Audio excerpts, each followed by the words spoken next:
Sebelum saya menceritakan tentang terdirinya negara Islam di Madinah, rasanya lebih baik kita mengetahui sedikit tentang hijrah dalam sejarah Islam. Yang pertamanya, pengertian hijrah. Apakah yang dimaksudkan dengan hijrah? Pengertian hijrah dapat dilihat dari dua segi. Pertama, dari segi zahirnya, perkataan hijrah yang berasal daripada perkataan hajarah, iaitu bermakna pindah dari suatu tempat ke tempat lain. Tetapi dari segi maknawinya, kata Profesor Syed Muhammad Naqib Al-Atas, terselit juga makna meninggalkan adab besar atau kebiasaan yang karut dan mungkar. Di sini istilah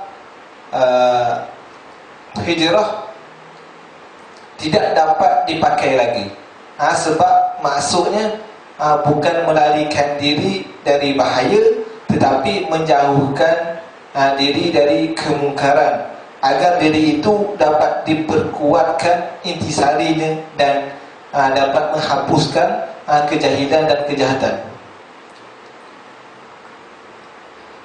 Pendapat Profesor Syed Muhammad Naqib itu disetujui oleh Profesor Hasbi As-Siddiqi, yang menegaskan bahawa hijrah dalam Islam ada dua rupa. Pertamanya, berpindah dari Ummul Qura, iaitu Mekah, ke Madinah. Keduanya, berpindah dari negeri kafir ke negeri iman, iaitu negeri Islam. Dan menurutnya, hakikat hijrah ialah tarku ma nahallahu anhu, yakni meninggalkan apa yang dilarang oleh Allah. Pentingnya makna hijrah sebagai suatu perjuangan menegakkan yang ma'ruf, bukannya perjuangan keduniaan. Telah dibayangkan sendiri oleh Rasulullah SAW dalam sabdanya, wahai manusia, hanya saja segala amalan itu dengan niat, dan hanya saja bagi seseorang manusia adalah apa yang diniatkannya. Maka barang siapa melakukan hijrahnya kepada Allah dan Rasulnya, maka jadilah hijrahnya kepada Allah dan Rasulnya. Dan barang siapa melakukan hijrah kepada dunia yang ia ingin memperolehinya, atau kepada seorang wanita yang ia ingin mengahwininya, maka jadilah hijrah kepada apa yang ia berhijrah kepadanya. Hadis riwayat Bukhari dan Muslim. Berdasarkan hadis ini dapat difahami bahawa segala amal adalah menurut penggerak, iaitu motif yang menggerakkan pembuatnya. Kalau penggeraknya kerana Allah, maka berpahala dan dipahalai. Tetapi kalau penggeraknya bukan kerana Allah, maka tidaklah dipahalai dan mungkin diganjari dengan dosa. Hadis ini timbul dari kisah Muhajirin Ummu Qais yang berhijrah kerana Ummu Qais, yang mendakwa ia berhijrah kerana Allah dan Rasulnya, tetapi sebenarnya untuk mendapatkan Ummu Qais di Madinah. Dikatakan bahawa Ummu Qais enggan berkahwin dengan orang yang menjitainya jika ia enggan berhijrah. Lantaran itu berhijrahlah orang tersebut, lalu berkahwinlah mereka. Apakah sebab-sebab hijrah? Terdapat beberapa sebab yang saling memaut yang membawa kepada berlakunya hijrah dalam sejarah Islam. Pertama, disebabkan pergolakan atau tekanan-tekanan yang dihadapi oleh Nabi dan pengikut-pengikutnya di Mekah. Akibat kematian dua orang pembantunya selama ini, berlakulah perubahan besar dalam corak dakwah Rasulullah terhadap baginda sendiri. Yang kedua ialah orang-orang Quraisy telah semakin berani mengganggunya, mencaci maki, dan bahkan sudah merancang untuk menamatkan riwayatnya. Maka serasalah pada Muhammad untuk menukar kiblat dakwah kepada orang-orang luar pula, terutamanya pada jemaah-jemaah haji. Selain dari cerca maki dan lemparan kerikil yang dihadiahkan oleh orang-orang Taif terhadapnya, tak kurang pula halangan yang dihadapkan kepadanya oleh Abu Lahab ketika mana baginda sedang menyeru jemaah-jemaah haji tersebut. Faktor suasana dalam negeri yang kian mengancam inilah yang mendorong baginda memikirkan perlunya berhijrah. Faktor kedua yang mendesak ke atas perlunya berhijrah ialah timbulnya tanda-tanda penerimaan yang baik di Madinah. Ada beberapa sebab kenapa mereka menyambut baik ajaran Islam itu. Pertama, bangsa Arab Madinah lebih dulu mengetahui tentang ketuhanan dan kenabian yang mereka dengar dari orang-orang Yahudi di sana. Sebab itu apabila diseru oleh Nabi, terus mereka menerimanya agar tidak didahului oleh kaum Yahudi. Selain dari itu, tercetusnya konflik yang memanjang baik sesama bangsa Arab Madinah, Aus dengan Khawarij, maupun dengan bangsa Yahudi, telah menjadi alasan pula tentang perlunya seorang pemimpin buat mendamaikannya. Maka atas kesedaran inilah maka golongan Arab itu menyupport Nabi ke Madinah. Setelah beberapa kali mengadakan perjanjian Aqabah. Perjanjian ini sekaligus bererti suatu pengiktirafan secara rasmi penduduk-penduduk Madinah terhadap Muhammad sebagai pemimpin di Madinah. Walau apapun sebabnya, penghijrahan baginda hanya menjadi kenyataan setelah diwahyukan oleh Allah Subhanahu wa taala tentang niat jahat orang-orang Quraisy untuk membunuhnya. Menurut sumber-sumber tradisi, ketika itu datang Jibril kepada Nabi lalu menyampaikan perintah Allah Subhanahu wa taala supaya Nabi berhijrah, serta dilarangnya Nabi daripada tidur di tempatnya pada malam itu. Ini menyebabkan Nabi secara tergesa-gesa tetapi penuh hati-hati berangkat ke Madinah bersama Abu Bakar As-Siddiq pada tahun 622 Masehi. Sesungguhnya peristiwa hijrah ini amat penting, sehingga kerana kepentingannya lah yang mendorong Umar Al-Khattab meletakkan sebagai tarikh permulaan kalender Islam. Biasanya agama-agama lain memulakan tarikhnya berdasarkan tarikh kelahiran penganjur mereka, yakni semacam pendewaan terhadap peribadi berkenaan. Tetapi Umar tidak berbuat seperti itu kerana ianya lebih merupakan tarikh peribadi, bukannya tarikh perjuangan ke arah kebenaran hak untuk menjadi petunjuk seluruh umat manusia. Dan memang selayaknya Umar berbuat demikian, sebab jikalau tidak, tentunya Rasulullah tidak memberi julukan Al-Faruq kepadanya. Dari segi harakat Islamiah pula, peristiwa hijrah ini memang sangat penting. Dalam peristiwa itu kita lihat betapa Rasulullah berjalan menurut sunnah biasa di alam ini, dengan menempuh berbagai cabaran dan kesulitan. Sesungguhnya Allah Subhanahu wa taala amat berkuasa untuk memindahkan Rasulullah dari Mekah ke Madinah dalam satu perjalanan yang mudah, seperti dalam peristiwa Isra dan Mi'raj. Tetapi dalam hijrah Allah Subhanahu wa taala tidak berbuat demikian. Ini sewajarnya menjadi tauladan kepada kita bahawa bukanlah suatu kehidupan yang mudah, tetapi suatu perjuangan menentang kebatilan dan kekufuran dalam segala bentuk dan warnanya. Melalui peristiwa hijrah itu sendiri, kita dapat menyaksikan pengorbanan besar sahabat-sahabat Rasulullah dalam memenuhi program harga Islamia itu. Abu Bakar sendiri misalnya sanggup menyediakan apa sahaja yang dipunyainya, harta bendanya, putera-puterinya, dan malah dirinya sendiri untuk keperluan hijrah tersebut. Dan demikianlah juga Ali bin Abu Talib sanggup tidur di kaki Rasulullah walaupun dia benar sedar bahawa mati adalah pilihan bagi mereka yang sanggup berbuat demikian pada malam itu. Tetapi kerana lebih mengutamakan keyakinan diri, kesenangan peribadi, sanggup mereka melakukan. Selain dari itu, kita juga dapat melihat kebijaksanaan Rasulullah dalam mengatur strategi dalam perjalanan itu. Sebagaimana dimaklum, baginda tidak terus berangkat ke Madinah, sebaliknya bersembunyi terlebih dahulu beberapa malam di Gua Thur. Taktik seperti ini menyebabkan kaum Quraisy mengalami keletihan dan putus harapan dalam pencariannya. Menurut firasat baginda yang tajam, orang-orang Quraisy tentunya akan berkeliaran di sepanjang jalan menuju Madinah, khasnya di bahagian utara Mekah. Tetapi Rasulullah tidak memilih jalan ini, sebaliknya baginda mengambil jalan selatan, satu jalan yang tidak biasa ditempuh orang. Kemudiannya barulah menuju Tihamah di dekat pantai Laut Merah. Sebenarnya kepentingan hijrah itu menjadi semakin jelas dengan melihat pada implikasi peristiwa itu sendiri.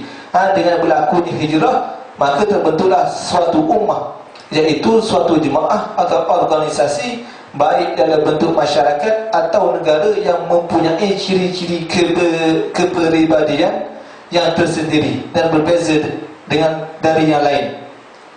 Jemaah ini berbeza kerana ia berasaskan akidah dengan kepatuhan hanya kepada Allah semata-mata, tidak kepada kekuasaan lain dengan segala rupa bentuknya. Sebenarnya istilah Madinah itu sendiri berakar dari istilah din, iaitu sebuah kota bandar atau bandaraya, di mana suatu ummah tertakluk pada suatu penguasa yang adil dan benar, yang menyelamatkan mereka di dunia dan akhirat. Melalui hijrahlah timbulnya konsep ummah tersebut yang nantinya akan mempengaruhi seluruh manusia.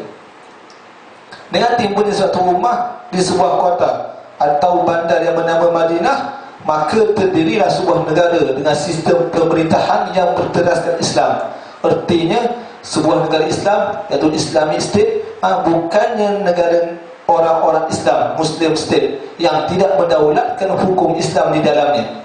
Sebuah negara Islam ialah suatu tempat di mana syiar Islam benar-benar mempunyai kekuatan hukum di dalamnya. Bukannya negara berfahaman kaedah terbatas atau berfahaman Calvinism yang menyempitkan diri dengan batasan kaum, keturunan atau warna kulit. Dengan terbentuknya sebuah negara yang mempunyai kedaulatan hukum ini, maka ini dapat menambahkan kekuatan umat Islam yang dengan itu dapat mempertahankan keselamatan dirinya. Kalau dulu mereka berselerak di Mekah, di Habsyah dan lain-lainnya, maka kini sesudah hijrah semuanya lalu berkumpul dalam suatu perpaduan yang kukuh hingga sanggup melancarkan jihad dalam menegakkan kalimah Allah Subhanahu wa taala. Akhirnya hijrah juga telah berjaya menambah bilangan umat Islam, iaitu gabungan orang-orang Muhajirin dengan Ansar. Apalagi sejak terbentuknya perjanjian Hudaibiyah, ini memberi kesempatan yang luas untuk menyebarkan lagi dakwah Islam hingga ke luar negeri. Dan dengan tertakluknya kota Mekah serta selesainya perang Tabuk diikuti oleh sumpah sedia orang-orang Taif, maka berbondong-bondonglah bangsa Arab dari segenap penjuru menghadap Nabi untuk menyatakan keislamannya. Peristiwa yang berlaku pada 9 Hijrah ini begitu penting sehingga digelar tahun delegasi, di mana agama Islam kini telah menjadi anutan seluruh penduduk sebenarnya tanah Arab dan sekitarnya. Bagaimana terdiri negara Islam di Madinah?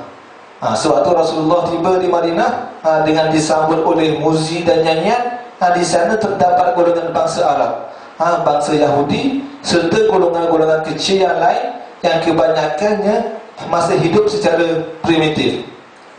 Bangsa Arab terdiri dari buah-buah Aus dan Khazraj yang asalnya adalah dua beradik seibu sebapa. Sedangkan golongan Yahudi yang jumlahnya 4,400 orang itu berpecah kepada Bani Kainuba, Bani Nadir dan Bani Quraizah, serta suku-suku kecil yang lain. Suku-suku Yahudi ini berasal dari Palestin. Setelah kerajaan mereka di sana dihancurkan oleh Maharaja Titus dari Rom pada tahun 70 Masihi, dalam membandingkan usaha-usaha Nabi di Mekah dengan di Madinah, terdapatlah jurang perbezaan yang nyata. Jika di Mekah yang ditekankan ialah soal akidah dan pembentukan peribadi Muslim, maka di Madinah hanyalah ianya lebih tertumpu ke arah pembentukan masyarakat atau negara Islam.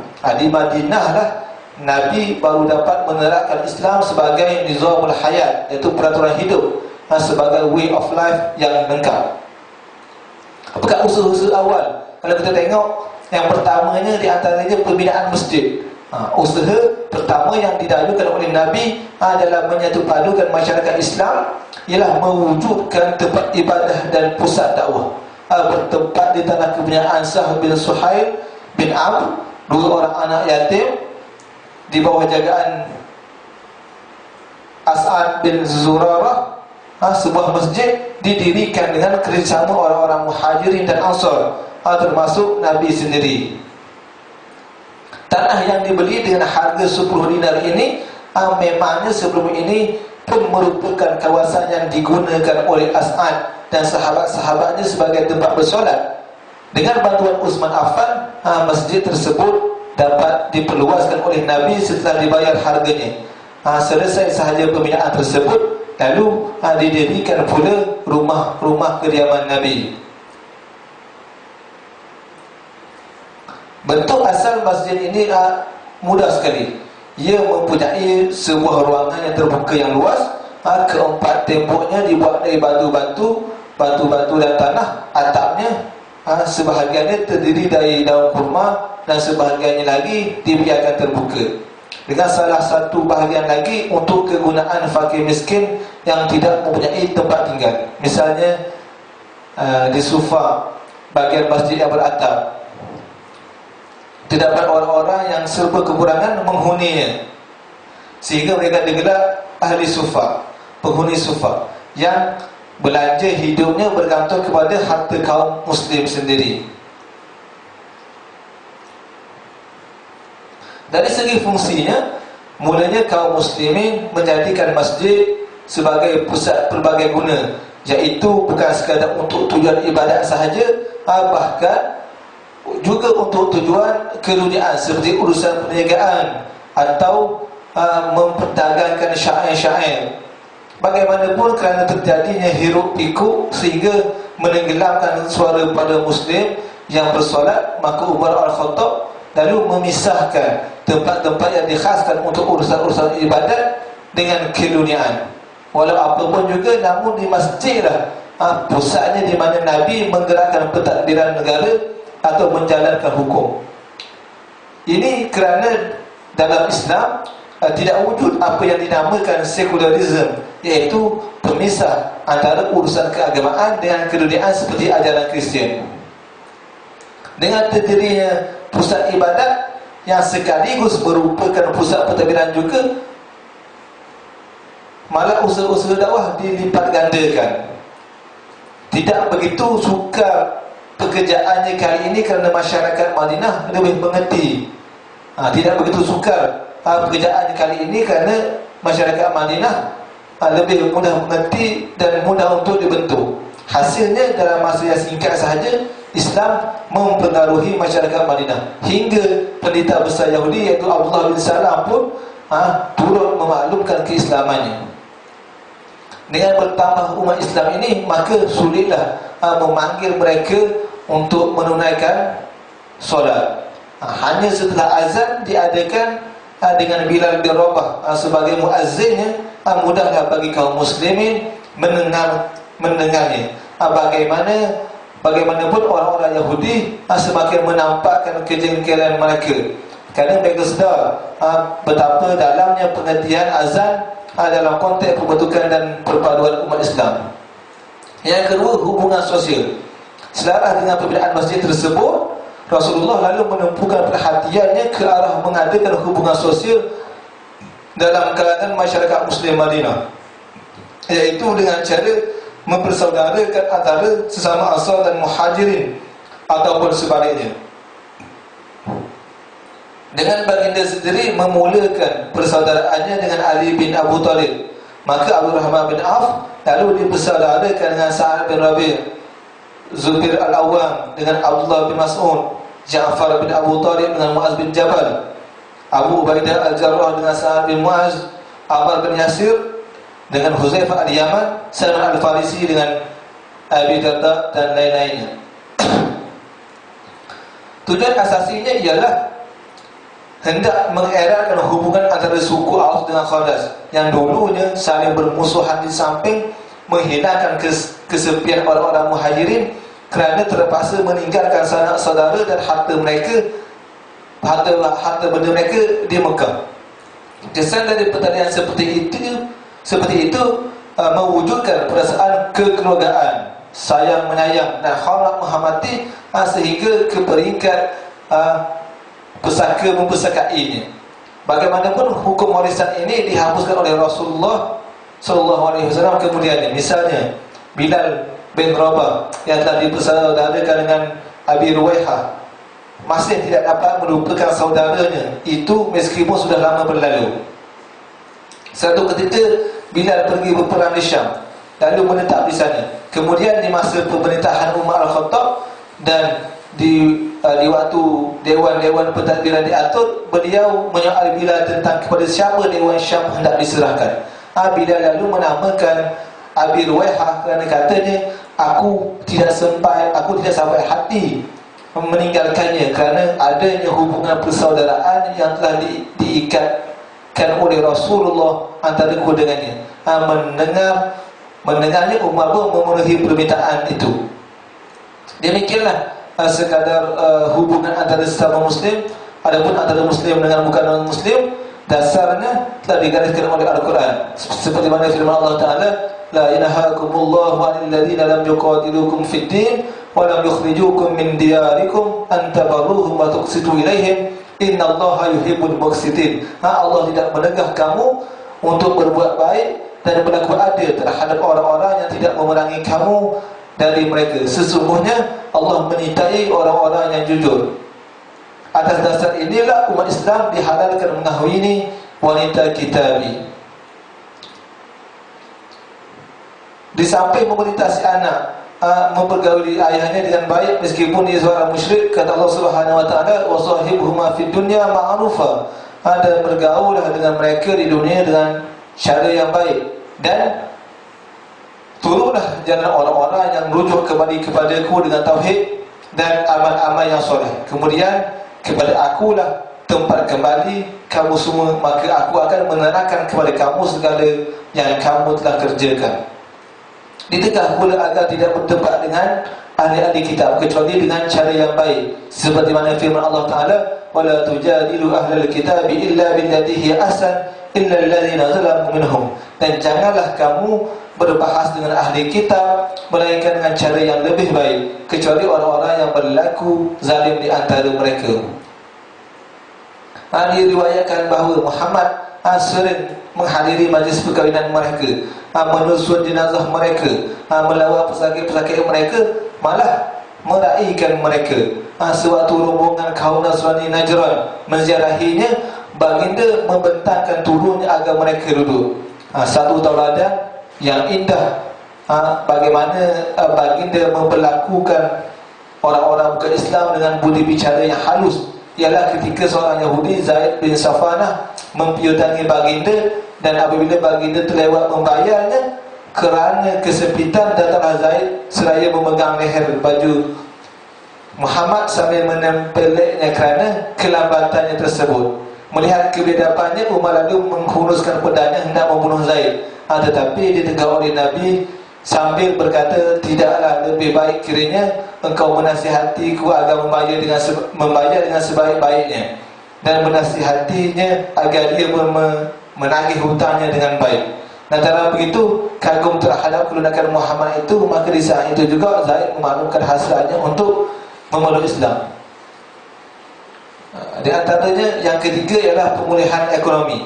Akibat langsung daripada penyatuan masyarakat Islam tersebut ialah wujudnya semangat saling membantu sehingga meliputi segenap bidang.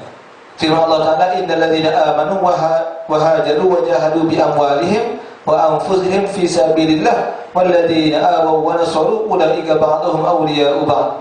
Maksudnya sesungguhnya orang-orang yang beriman dan berhijrah serta berjihad dengan harta dan jiwanya di jalan Allah, dan orang-orang yang memberikan tempat kediamannya dan pertolongannya kepada orang-orang muhajirin, mereka itu sama sekali lain melindungi. Baik, wujudnya kerjasama yang tidak terbatas antara kaum Ansar dengan muhajirin membuatkan orang-orang muhajirin sampai tidak tergamak untuk menerimanya. Kepada mereka diberikan tanah dan tempat kediaman oleh Ansar, tetapi ditolak dengan baik oleh muhajirin kerana mereka enggan kehidupan mereka menjadi beban kepada orang lain. Sampai begitu eratnya persaudaraan Abdul Rahman bin Auf dengan Sa'ad bin Rabi', hingga kepada Abdul Rahman ditawarkan separuh dari kebunnya, rumahnya, ternakannya, dan malah salah seorang daripada isteri-isterinya pun sanggup diberikannya juga. Tetapi niat sebalik ini ditolak dengan ikhlas sambil meminta ditunjukkan kepadanya di mana letaknya pasal untuk memulakan perniagaan. Dan di sanalah ia berdagang mentega dan lembu keju, sehingga dalam masa yang singkat ia dapat mencapai kekayaan kembali. Selain Abu Rahman, ramai lagi kalangan muhajirin berbuat demikian. Ini tidaklah menghairankan kerana orang-orang Mekah memang dulu cekap dalam perniagaan, hinggalah pernah dikatakan dengan perdagangannya itu ia dapat mengubah pasir Sahara menjadi emas. Dan di antara usaha-usaha pemulihan ekonomi yang dilakukan oleh Nabi ialah mendirikan pekan orang-orang Islam berhampiran dengan pasar Yahudi Bani Qainuqa. Akibatnya pasar Yahudi itu terancam hingga menimbulkan kemarahan besar kepada mereka. Apalagi Nabi sendiri sangat mengambil berat tentang keadaan tersebut agar semuanya berjalan lancar, serta mengawasinya agar tidak terdapat sebarang penipuan. Selain berniaga, orang muhajirin juga bertani, mengurus dan menyelenggarakan kebun tamar orang Ansar. Misalnya Asma binti Abu Bakar serta suaminya Zubair Al-Awwam mempunyai sebidang tanah kebun baru dan seekor unta dan keldai. Setiap hari Asma sendiri mengurus binatang-binatangnya di samping mengairi kebunnya, dan di rumah pula dia bekerja membancuh tepung untuk dijadikan roti. Selain Zubair, keluarga-keluarga Abu Bakar, Umar, Ali dan lain-lainnya turut terjun ke dalam pertanian. Bagaimanapun mereka memang ada yang serba kekurangan, seperti golongan ahli sufah tersebut. Yang keempatnya, perjanjian politik. Dari sudut perjanjian politik, penduduk Madinah kalau kita tahu merupakan sesuatu kelompok masyarakat majmuk, plural society dengan nilai-nilai sendiri dan terpisah, dan sememangnya menjadi bawaan masyarakat seperti ini untuk bertelagah dan bermusuh-musuhan, seperti yang pernah berlaku dalam perang Bu'as antara golongan Aus dengan Khazraj, dan lebih-lebih lagi antara bangsa Arab dengan Yahudi. Maka demi mewujudkan persefahaman dalam kalangan anggota masyarakat yang hampir mustahil dapat bersatu padu itu, Nabi lalu mengadakan perjanjian dengan orang-orang bukan Islam. Butir-butir perjanjian yang dinamakan Sahifah Madinah ini secara kasarnya adalah seperti berikut. Yang pertamanya, kaum Yahudi hidup berdamai bersama-sama dengan kaum Muslimin. Kedua belah pihak bebas memeluk dan mengamal agama masing-masing. Yang kedua, kaum Muslimin dan Yahudi wajib tolong menolong untuk melawan siapa sahaja yang memenangi mereka. Mereka dengan membahu terus menangkis setiap serangan terhadap kota Madinah. Yang ketiga, perdamaian dengan golongan ketiga hendaklah dengan persetujuan pihak lain. Di antaranya juga sesiapa sahaja yang tinggal di dalam atau di luar kota Madinah wajib diperlindungi keamanan dirinya, kecuali orang yang zalim dan bersalah, kerana Allah menjadi pelindung orang-orang yang baik dan berbakti. Sekiranya timbul perselisihan antara kaum Yahudi dengan Muslimin, jika dikhawatiri dapat menimbulkan akibat-akibat yang tidak diingini, maka urusan itu hendaklah dirujuk kepada Allah dan Rasul. Rasulullah adalah pemimpin umum bagi penduduk Madinah. Demikianlah antara lain ciri-ciri utama dokumen politik tersebut. Dari segi kepentingan sejarah, perjanjian Madinah ini merupakan perlembangan tertulis yang pertama sekali di dunia. Seperti kata Profesor Muhammad Hamidullah, the first written constitution of a state ever promulgated by a sovereign of human history. Suatu hal yang agak menakjubkan ialah bagaimana golongan Yahudi sanggup mengakui kepimpinan Rasulullah tersebut.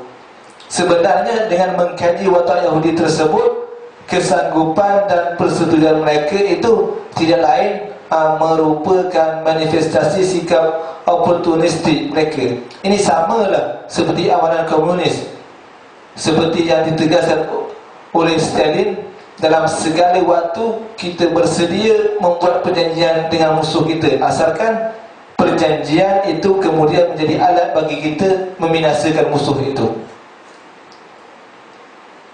Itu dari suatu segi. Dari segi lain pula, dari Israel menganggap bahawa penerimaan mereka tersebut adalah kerana takut kepada ancaman Rom yang melalui kerajaan Ghassan dulu telah pernah mengazab sengsarakan orang-orang Yahudi. Khabarnya orang-orang Arab telah melaporkan kesulitan hidup mereka di Madinah kerana tanah-tanah yang subur sudah dalam genggaman Yahudi, hingga mereka terpaksa memburuh sahaja kepada Yahudi. Maka dengan pertolongan dan tipu muslihat Abu Jubailah sebagai ketua tentera Ghassan, hampir kesemua ketua-ketua Yahudi yang terkemuka di Madinah dibunuhnya. Dengan inilah baru orang-orang Arab dapat bernafas semula serta menyaingi Yahudi. Jadi oleh kerana tragedi inilah orang-orang Yahudi macam terpaksa menyetujui kepimpinan Muhammad demi survival mereka juga.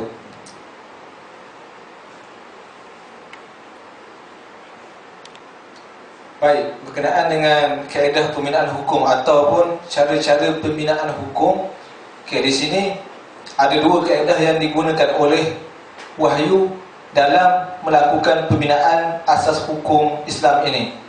Kedua-duanya ialah menyelesaikan persoalan yang dihadapi dan memberi ketentuan hukum terhadap sesuatu yang belum terjadi. Yang pertama, menyelesaikan persoalan yang telah dihadapi. Berdasarkan kaedah ini, sesuatu hukum itu hanya akan diterangkan oleh wahyu sesudah ada peristiwa atau pertanyaan mengenainya. Apabila berlaku sesuatu peristiwa yang belum ada hukum mengenainya, atau timbul sesuatu persoalan dalam kalangan umat Islam, Nabi SAW akan menunggu kedatangan wahyu yang akan menerangkan hukum dan menjawab persoalan berkenaan. Biasanya wahyu akan datang dengan segera, sama ada dalam bentuk ayat-ayat Al-Quran ataupun dalam bentuk hadis. Tetapi jika wahyu tidak datang, Nabi SAW akan berijtihad dan memberi hukum sementara yang nantinya akan diputuskan oleh wahyu, sama ada ianya tepat ataupun tidak.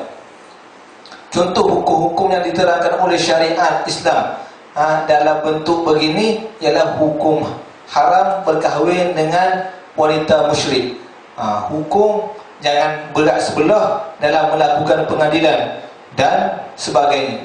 Antaranya juga ialah hukum seperti hukum mengenai darah haid, arak dan judi, bulan-bulan haram, anak-anak yatim dan sebagainya. Menilai kaedah ini, kita dapat fahami bahawa pembinaan hukum Islam itu telah dilakukan oleh wahyu dengan mengambil kira perkembangan dan keperluan semasa. Ini mungkin satu cara yang akan memudahkan penerimaannya dalam kalangan masyarakat sebagai hukum-hukum yang realistik, dan juga yang menjadikan pembinaan hukum itu sendiri sebagai satu penyusunan yang rapi. Ringkasnya, kaedah ini memberi erti bahawa Islam tidak memandang hukum itu sebagai longgokan idealisme yang tidak mengambil kira masa dan keadaan di mana ianya akan dilaksanakan. Malah sebaliknya, ia adalah satu siri ketentuan-ketentuan yang perlu berkembang sejajar dengan perkembangan realiti dan kehidupan terhadapnya. Yang kedua, menerangkan hukum tentang apa yang belum berlaku. Ini adalah kaedah kedua bagi wahyu dalam menerangkan dan mengasaskan hukum Islam. Mengikut kaedah ini, suatu hukum itu akan diterangkan oleh wahyu, bukan kerana berlakunya apa-apa peristiwa yang memerlukannya atau timbul apa-apa pertanyaan mengenainya. Ianya diterangkan oleh wahyu dengan perhitungan bahawa masanya sudah sampai untuk melaksanakannya dalam masyarakat. Contohnya, hukum yang diterangkan oleh wahyu secara ini adalah seperti kewajipan melakukan ibadat, peraturan-peraturan nikah kahwin, urusan hidup, jenayah dan sebagainya. Menilai kaedah ini, kita dapat fahami bahawa mesti hukum Islam itu menitik beratkan realiti, namun dalam banyak hal ia merasa perlu mendedahkan nilai kebaikannya secara lebih awal. Tujuannya ialah untuk mendorong masyarakat kepada nilai-nilai tadi dengan secara sedar. Layaknya hukum Islam bukan sahaja berfungsi sebagai penilai tentang apa yang telah berlaku, tetapi juga pemandu ke arah perlakuan-perlakuan yang lebih baik dari beberapa kemungkinan lain yang akan berlaku tanpa panduan darinya. Hukum Islam terbina di atas landasan wahyu, seperti mana yang kita tahu, sama ada berupa Al-Quran atau As-Sunnah. Dan di sana ada ciri-ciri hukum pada zaman pembinaan. Ciri-cirinya adalah seperti berikut. Yang pertamanya, tidak berlaku apa-apa perselisihan pendapat tentang hukum. Okey. Ini kerana segala hukum yang ditentukan pada masa itu secara tidak langsung berdasarkan wahyu, tidak seperti di zaman-zaman terkemudian. Pada zaman pembinaan ini, penentuan hukum adalah suatu ikhtisas yang hanya akan dilakukan oleh Nabi Muhammad SAW sahaja dengan berdasarkan wahyu. Tidak ada siapa yang berhak mencampuri urusan ini, termasuk juga pandangan peribadi dan ijtihad Nabi Muhammad SAW sendiri. Memang pernah terdapat dan pernah berlaku perselisihan pendapat antara para sahabat, dan malah melibatkan Rasulullah sendiri pada zaman ini mengenai satu kes tertentu. Tetapi perselisihan seperti ini tidak dikira sebagai perselisihan mengenai hukum. Ini kerana meskipun apapun pendapat yang ada, ianya terus merupakan pendapat sementara yang akan ditentukan betul atau salah oleh wahyu yang datang kemudiannya. Dalam kata lain, pendapat-pendapat itu merupakan hasil ijtihad sementara yang akan tertakluk kepada wahyu dan tidak berwenang dalam menentukan hukum. Yang kedua, berlaku pindaan nasakh terhadap sesetengah hukum. Nasakh artinya secara mudah ialah menggantikan sesuatu hukum dengan hukum-hukum yang lain, sama ada pada keseluruhan atau sebahagiannya sahaja. Dalam bahasa moden boleh kita sebut sebagai pindaan. Pada peringkat pembinaan ini, kadang-kadang sesuatu hukum itu ditentukan oleh syarak, bukan sebagai suatu keputusan atau ketentuan terakhir, tetapi sebaliknya sebagai hukum yang menerima perubahan oleh tujuan-tujuan tertentu. Hukum-hukum ini telah dipinda oleh wahyu yang datang terkemudian, sama ada dalam rangka menguatkuasakan hukum secara beransur-ansur atau semata-mata menggantikan hukum-hukum yang memang bersifat sementara pada sisi syarak. Dalam melakukan perubahan ini, kadang-kadang syarak mengubah seluruh hukum berkenaan dan kadang-kadangnya pula meminda sebahagiannya yang perlu sahaja. Dalam Al-Quran terdapat banyak contoh pindaan ini. Antaranya ialah mengenai hukum wasiat. Mengikut hukum yang pertama sekali diturunkan oleh wahyu, wasiat adalah wajib dilakukan oleh setiap orang sebelum kematiannya. Firman Allah Ta'ala, kutiba alaikum idza hadara ahadakumul maut in taraka khairan lil wasiyatu lil walidaini wal aqrabina bil ma'ruf haqqan 'alal muttaqin. Kamu diwajibkan apabila seorang dari kamu hampir mati, jika ia ada meninggalkan harta, hendaklah ia membuat wasiat untuk ibu bapa dan kaum kerabat dengan cara yang baik menurut peraturan agama, sebagai satu kewajipan atas orang-orang yang bertakwa. Yang ketiga, kebanyakannya hukum yang ditentukan oleh nas Quran dan Sunnah di zaman pembinaan ini disertakan dengan illat. Mengapa ia ditentukan? Illah boleh ditafsirkan sebagai sebab khusus kepada penentu hukum itu sendiri. Dalam kata lain, ianya merupakan sebab khusus mengapa hukum berkenaan ditentukan. Illat ini akan sentiasa menjadi asas untuk memahami latar belakang sesuatu hukum berkenaan.